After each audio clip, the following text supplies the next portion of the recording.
Mateo 17. Jesús transfigurado, triunfante y acusado.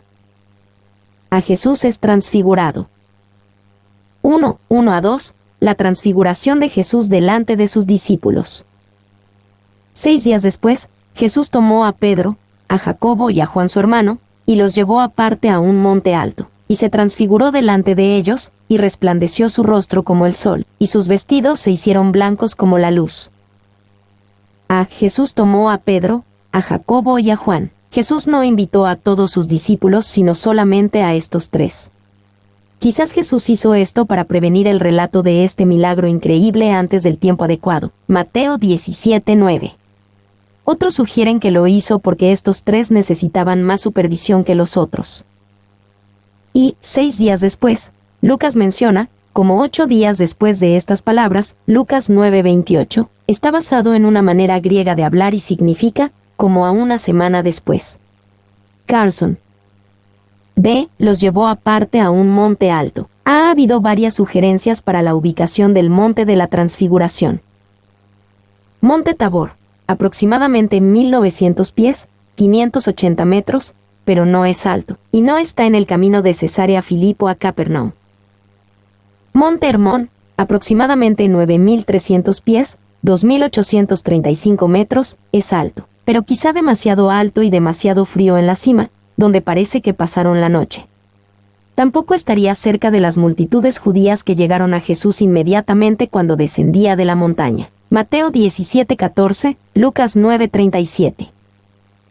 Monte Mirón, aproximadamente 3900 pies, 1190 metros. Era la montaña más alta en el área judía, y está en el camino a Cesarea de Filipo y Capernaum. Carson favorece esta ubicación. Y el nombre de Monte Alto nunca se podrá saber, ya que los que sabían el nombre de esta ubicación no dejaron información. Tabor, si te place, Hermón, si lo prefieres. Nadie puede decidir. Spurgeon. Se transfiguró delante de ellos. La palabra transfiguró habla de una transformación, no solamente un cambio en la apariencia física. El efecto fue meramente llamativo. Jesús se hizo tan brillante en su apariencia que era difícil de ver, como el sol. Y el verbo metamorfo, transfigurar, transformar, cambiar en forma, sugiere un cambio de la naturaleza más íntima que puede ser visible por fuera. Carson, puede ser que esta gloria brilló en el huerto de Getsemaní, cuando aquellos que lo arrestaron se cayeron a tierra cuando Jesús dijo, «Yo soy». Juan 18:6. 2. Esencialmente, este no fue un milagro nuevo, sino el cese temporal de uno en curso. El verdadero milagro fue que Jesús, la mayoría del tiempo, podía evitar mostrar esta gloria. Sin embargo, Juan dijo, «Vimos su gloria». Pedro escribió, «Somos testigos oculares de su gloria». 3. Para Cristo ser glorioso era casi un asunto menos que contener u ocultar su gloria. Es para siempre su gloria que ocultó su gloria, y que, aunque era rico, por amor a nosotros se hizo pobre. Spurgeon. 4. Esto pasó como un cumplimiento de la promesa que hizo Jesús en Mateo 16:28.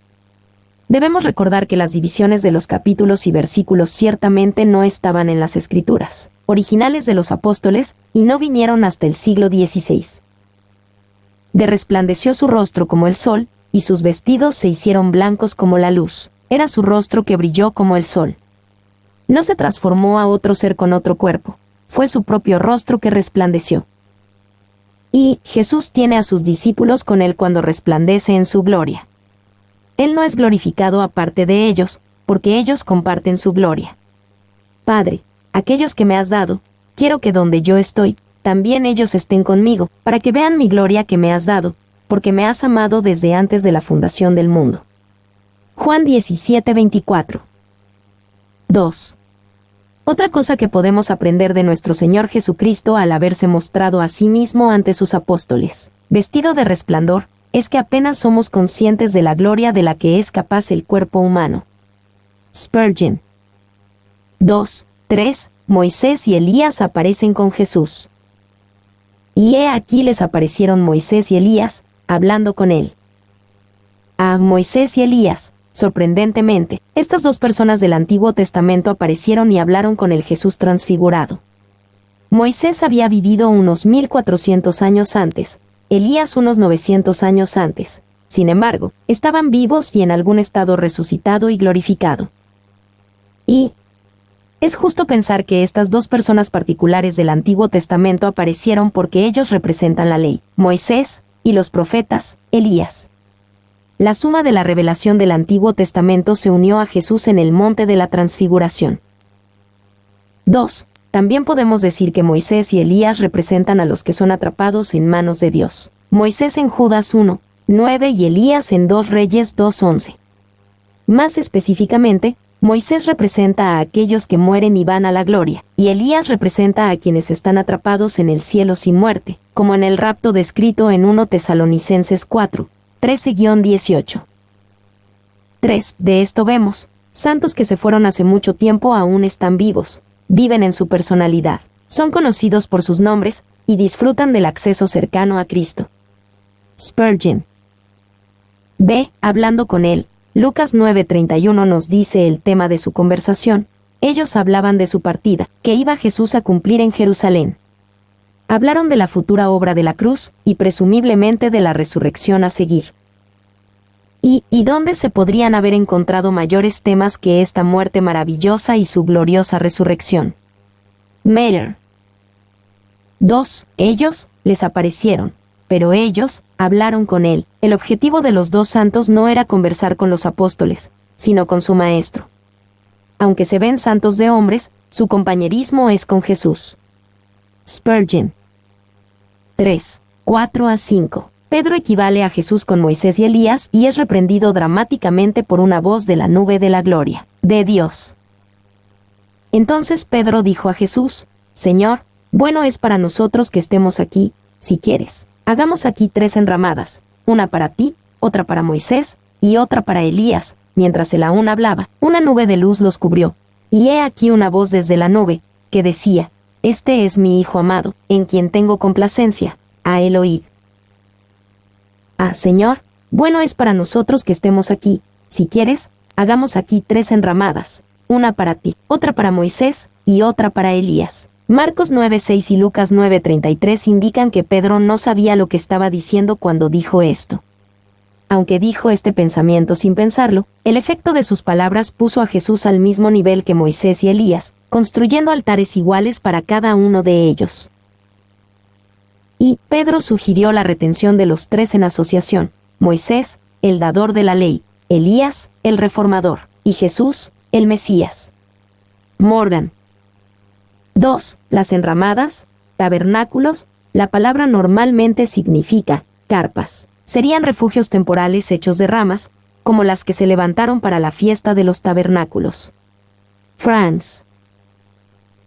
3. Qué egoísta el pensamiento. Es bueno para nosotros, que había que hacer para el resto de los 12, y para los demás discípulos, y para el mundo entero.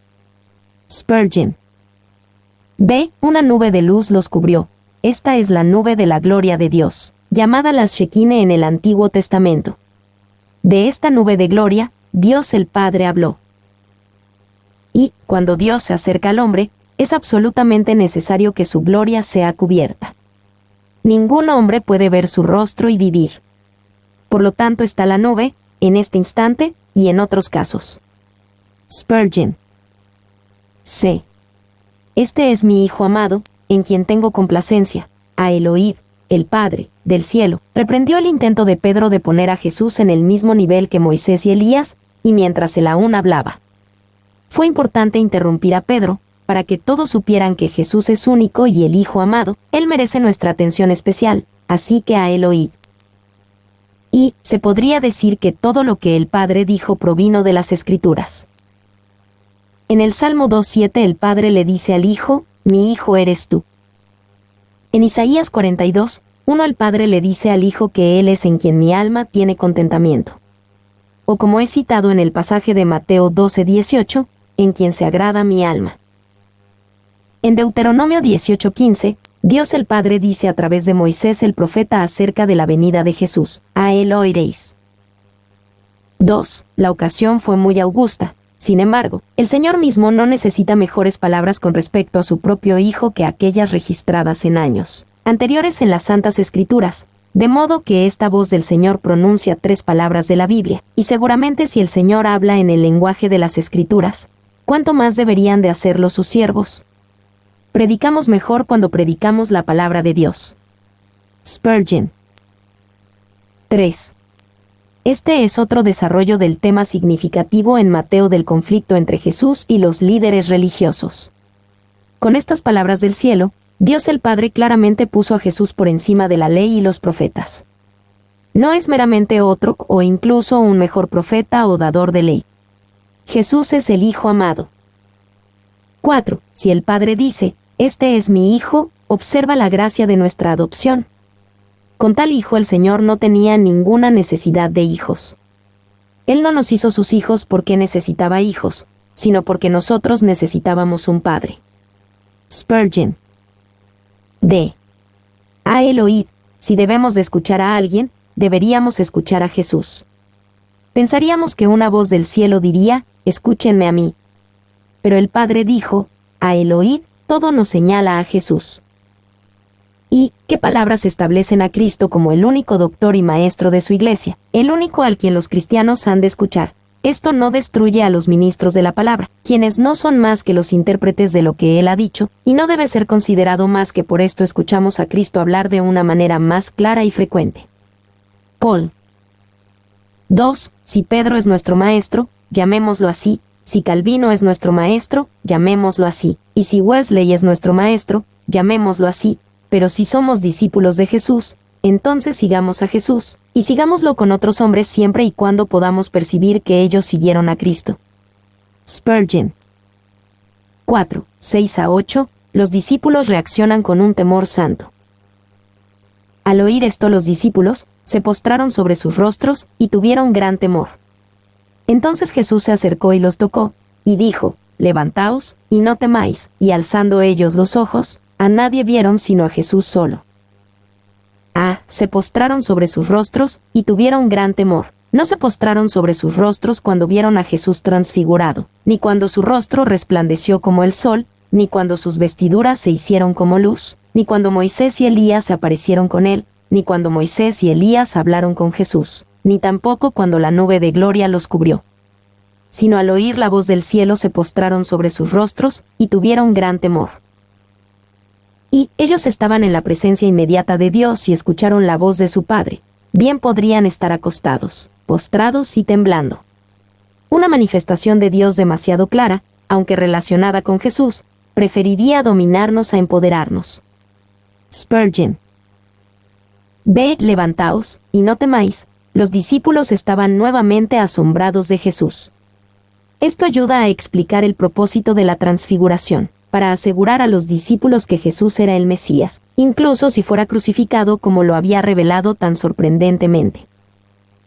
Y, nota el contexto, Jesús les acaba de revelar su humillación y sufrimientos. Tiene sentido que les haya revelado otro testimonio divino de Jesús como el Hijo de Dios en este momento. C. Y alzando ellos los ojos, a nadie vieron sino a Jesús solo. Es significante que todo su enfoque fue forzado sobre Jesús de nuevo. La nube ya no estaba, Moisés se había ido y Elías había desaparecido. Y pudo haber sido que después de los eventos de la transfiguración, nadie quedó para los discípulos. Teóricamente, cuando la experiencia se había terminado, no habría habido Moisés, ni Elías, ni Jesús. Esta es exactamente la experiencia de muchos. Tienen alguna experiencia espiritual, o son ministrados por el Espíritu Santo de Dios, pero cuando se termina, está hecho y se ha ido. Nada permanece. 2. Pudo haber sido que después de los eventos de la transfiguración, solo Moisés se quedó para los discípulos. Teóricamente, cuando la experiencia se había terminado, solamente Moisés se había quedado. A pesar de que Moisés era un gran hombre, en comparación con Jesús era como la luna para el sol. Sería triste cambiar la gracia y la verdad que vino de Jesús por la ley que vino de Moisés, pero existen aquellos tristes que solo ven a Moisés y su ley. 3. Pudo haber sido que después de los eventos de la transfiguración, solamente Elías se quedó para los discípulos. Teóricamente, Cuando la experiencia se había terminado, solamente Elías se había quedado. Elías fue un gran hombre por el poder de sus palabras y por la audacia de sus reformas nacionales. Sin embargo, todo esto no se compara con la persona y obra de Jesús solamente. 4. Pudo haber sido que después de los eventos de la transfiguración, los tres se quedaron. A primera vista, esto parece ser lo mejor, ¿por qué no los tres? Pero ahora que Jesús ha venido, Moisés y Elías pueden desvanecerse en sus roles de apoyo, y nunca ser puestos al mismo nivel que Jesús.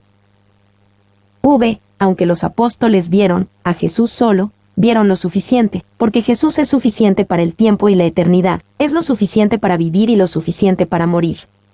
O míralo a él, aunque sea a Jesús solo, aunque Moisés ha de condenarte, y Elías ha de alarmarte, sin embargo, Jesús solo, será lo suficiente para consolar y suficiente para salvarte. Spurgeon. En este día, hermanos míos, no tenemos ningún otro maestro más que Cristo, no nos sometemos a ningún vicario de Dios, no hemos de postrarnos ante ningún gran líder de una secta, ni tampoco a Calvino, ni a Arminio, a Wesley o Whitefield. Uno es nuestro maestro, y ese es suficiente, porque hemos aprendido a ver la sabiduría de Dios y el poder de Dios en Jesús solamente. Spurgeon. 5, 9-13. El problema de Elías viniendo primero.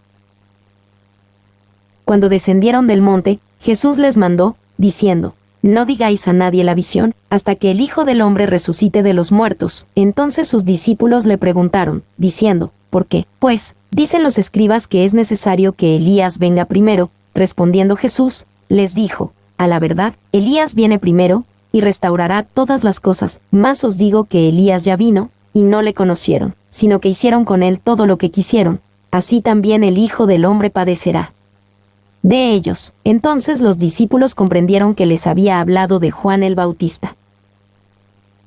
No digáis a nadie la visión, hasta que el Hijo del Hombre resucite de los muertos. Sabiamente, Jesús les dijo a sus discípulos que no hablaran de su transfiguración hasta después de su resurrección. La resurrección de Jesús fue la confirmación final de su ministerio y gloria. Hasta entonces, los reportes de la transfiguración tendrían más probabilidades de poner a prueba la fe de aquellos que no la vieron, en lugar de fortalecer su fe. ¿Por qué? Pues, dicen los escribas que es necesario que Elías venga primero.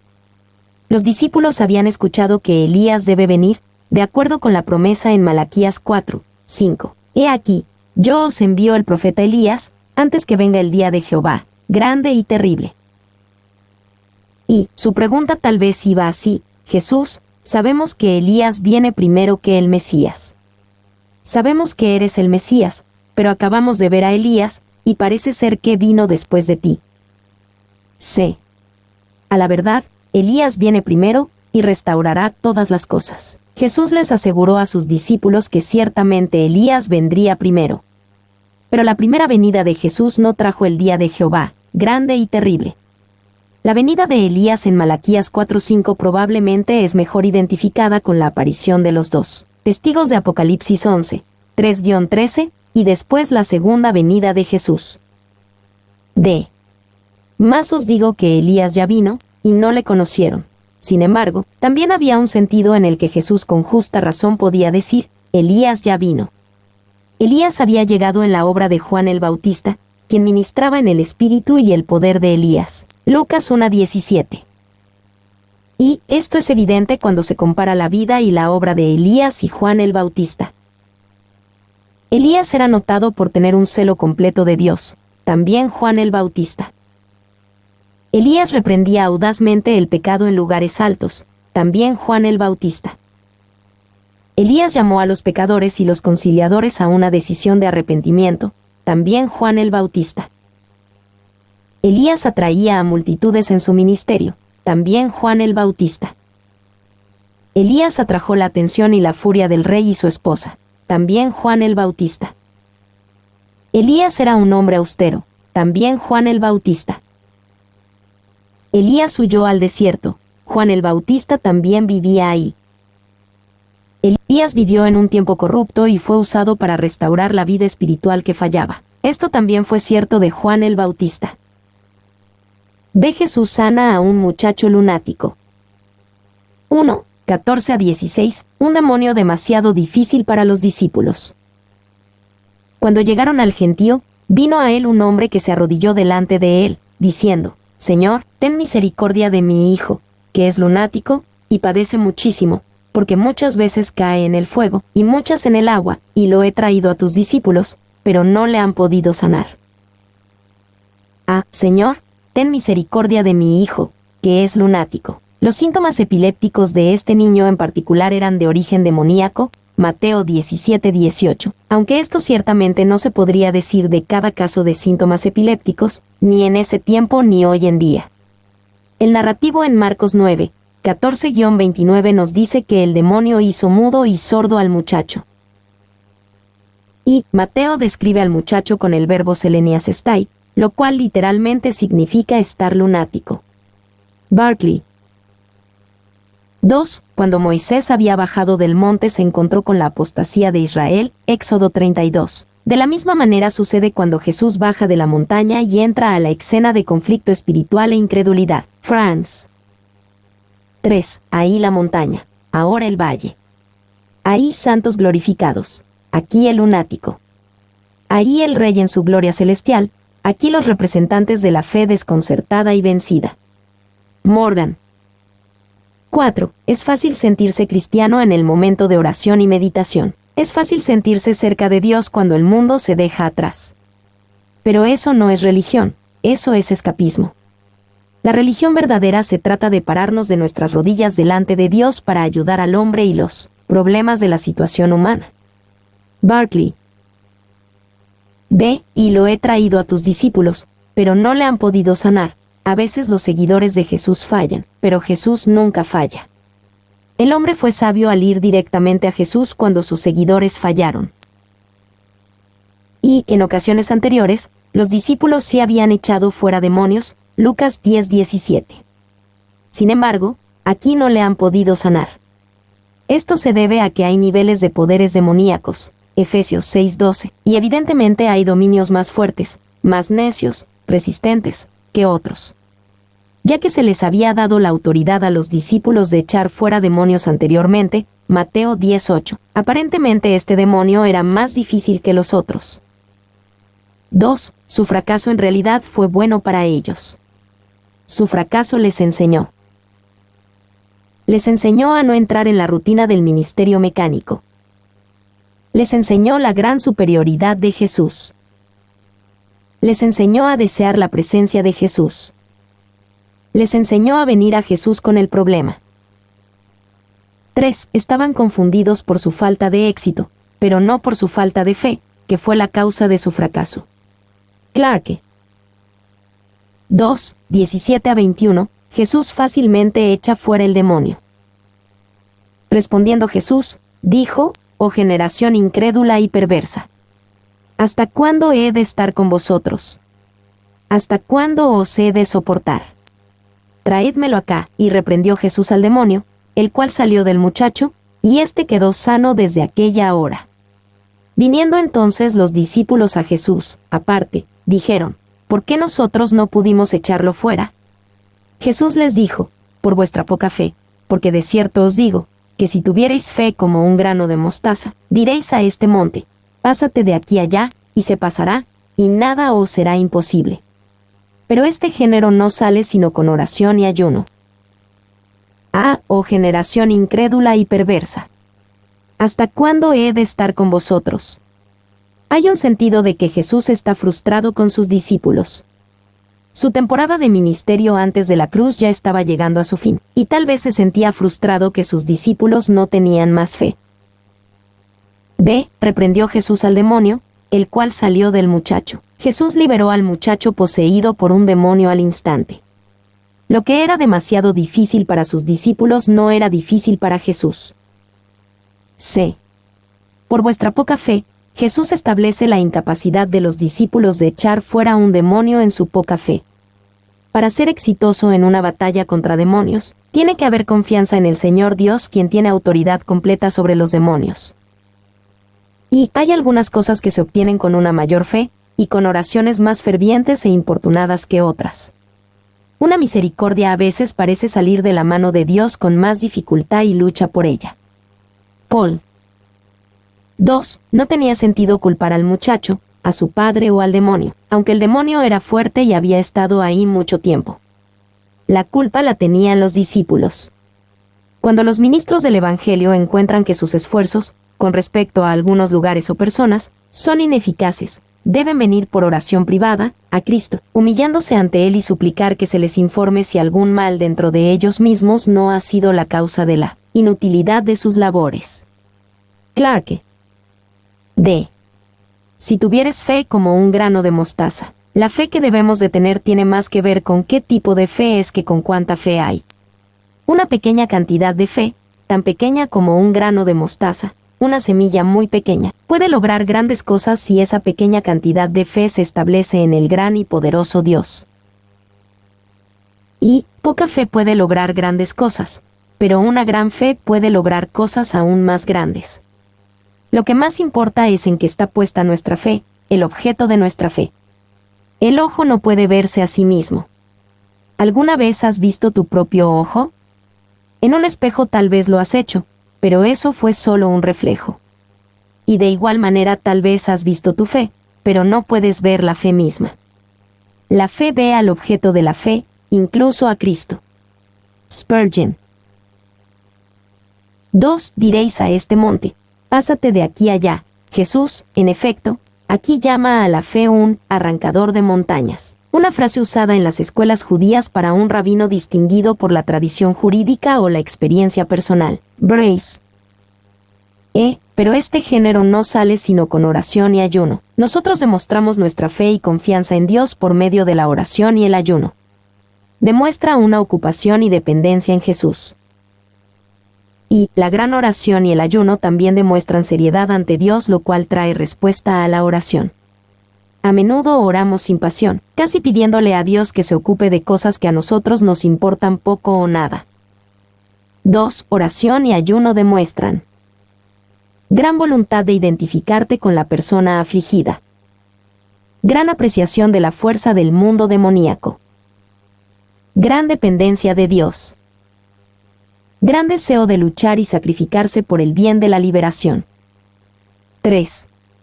Aquel que vencería al diablo en ciertos casos debe primero vencer al cielo con oración y conquistarse a sí mismo, negándose a sí mismo. Spurgeon. De esperar con ansias la muerte y resurrección de Jesús. 1. 22 a 23. Jesús les recuerda a sus discípulos de su futuro sufrimiento. Estando ellos en Galilea, Jesús les dijo, el Hijo del Hombre será entregado en manos de hombres y le matarán, mas al tercer día resucitará. Y ellos se entristecieron en gran manera. El Hijo del Hombre será entregado. Aunque eran frecuentes, estos recordatorios del sufrimiento de Jesús y su resurrección eran descreídos y olvidados por los discípulos, hasta después de su resurrección. Lucas 24, 6-8.